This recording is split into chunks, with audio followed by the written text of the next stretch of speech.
Do you need to file a CDP request with the IRS?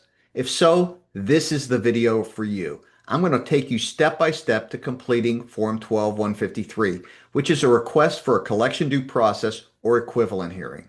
Hi, I'm Bob Jablonski. I'm a certified tax resolution specialist, and I help taxpayers nationwide resolve their IRS problems. To briefly summarize the CDP process and what's going on here, when the IRS issues either a notice of federal tax lien or they send you a final notice of intent to levy, you have the right to a collection due process hearing. This request will stop levies and allow you an opportunity to negotiate a better option with the IRS. Please listen to my previous video related to the CDP process if you want to learn more. But for now, we're going to go right through the steps to complete the request. I'm going to share my screen with you, and we're going to pull up the form and we're going to walk through it line by line. So this is what the form looks like. You can actually go to Google if you don't have a copy of the form and Google Form 12153, request for collection due process hearing, and you'll be able to easily find it. And there's ones that you can fill in directly online. We're going to start with box one right at the beginning. So the first thing you're going to have to tell the IRS is, what is your basis? And you essentially have two different possibilities that are your basis for filing that request. Two things that can occur that give you the opportunity to file CDP hearing. Number one, the IRS has already filed a notice of federal tax lien against you. With a federal tax lien, they don't give you this warning where you have 30 days to do something. They file it when they're ready. But once it's filed, you have the opportunity to request a CDP hearing and explain why that shouldn't have occurred.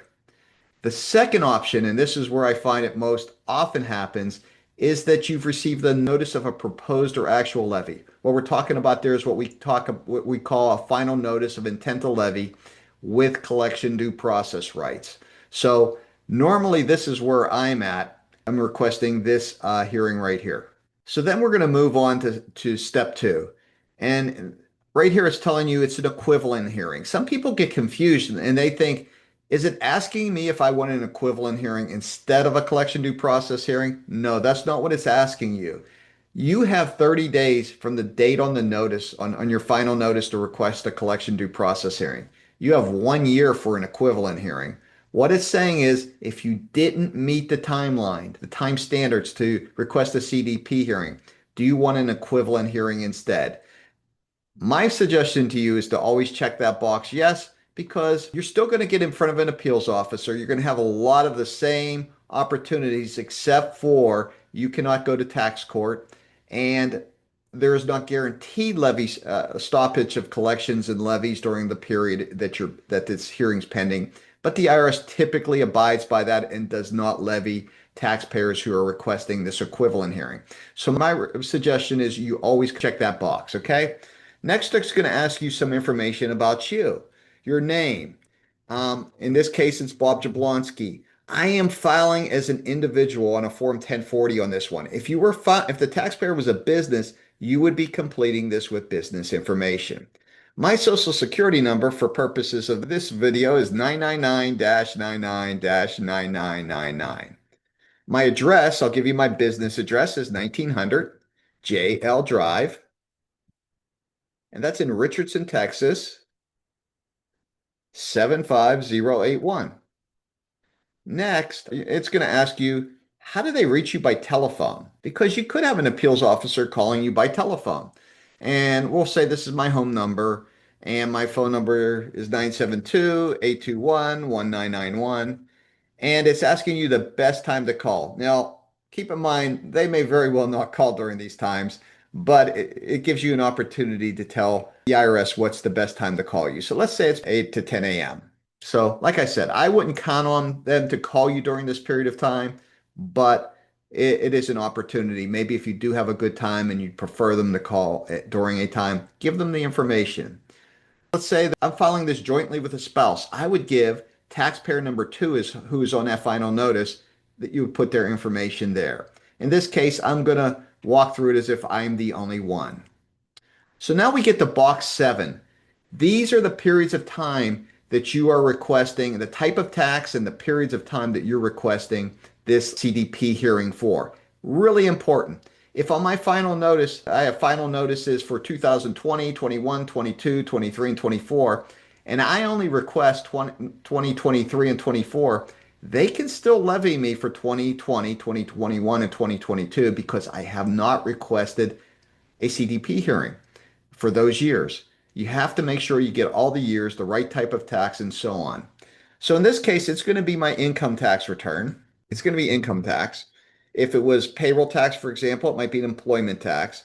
In this case, it's income tax and a Form 1040.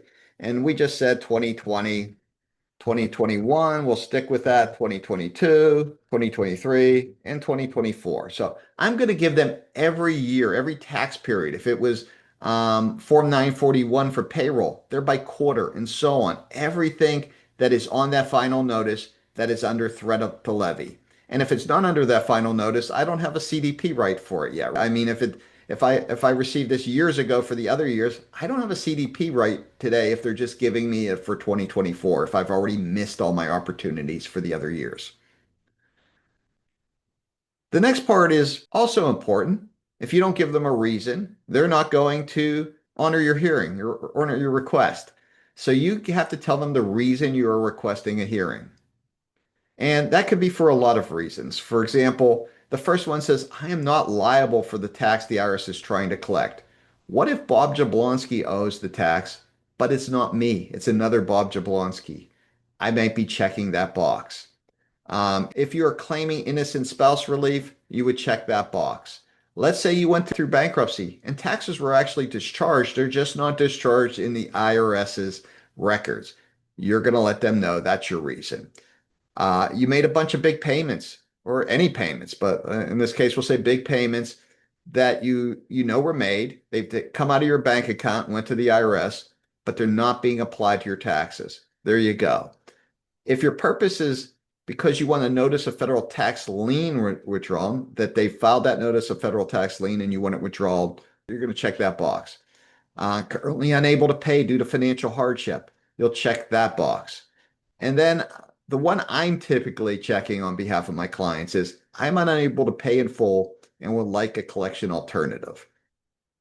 So remember, you're not going into this CDP hearing and saying, appeals officer, don't take my paycheck because it's going to hurt me.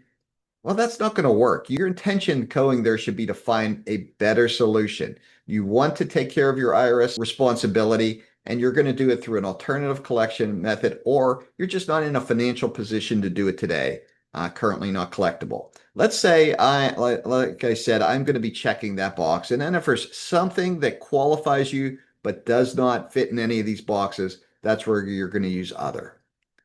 So then the question here is, what are you requesting? And I'll be honest with you, a lot of times in my cases, I'm checking all three boxes. The IRS doesn't always like that, but here's the reality. Quite often, taxpayers come into me, it's day 28, day 29. We need to get this request completed, but I know nothing about them and their financials and what they'd really qualify for that time. So I might check all three boxes. And it's acceptable if you're in that position where you don't really know what you qualify for and you need to get this in. But let's say you want to get into an installment agreement. Well, you're going to check that box. They would like you at this point. Let's say if you want an installment agreement, you want an offer in compromise, you provide your financials, except in cases where where there are exceptions and they're not required. So it gives you some information there. You can click that box. You can go out there and find out when you are not required to provide financials for. Next, you're going to sign it. You're going to sign your return. And like it says, taxpayer one, taxpayer two, sign it and date it. That's required always. If you have a representative, they are going to need to sign it as well there and put their information. But the reality is, if you have a representative, you're probably not needing to listen to this video today. So, but if you do have one, they should be signing and dating it and providing their telephone number. And then there's some other information down here in the description about things to keep in mind for a CDP or equivalent hearing. One thing I will tell you is when you request a CDP hearing, remember the IRS only has 10 years to collect the tax debt, but they have 10 years of active collections. When you file this CDP hearing, remember, if you're filing for a CDP hearing, the IRS must cease any collection efforts. They can't levy you or take stuff.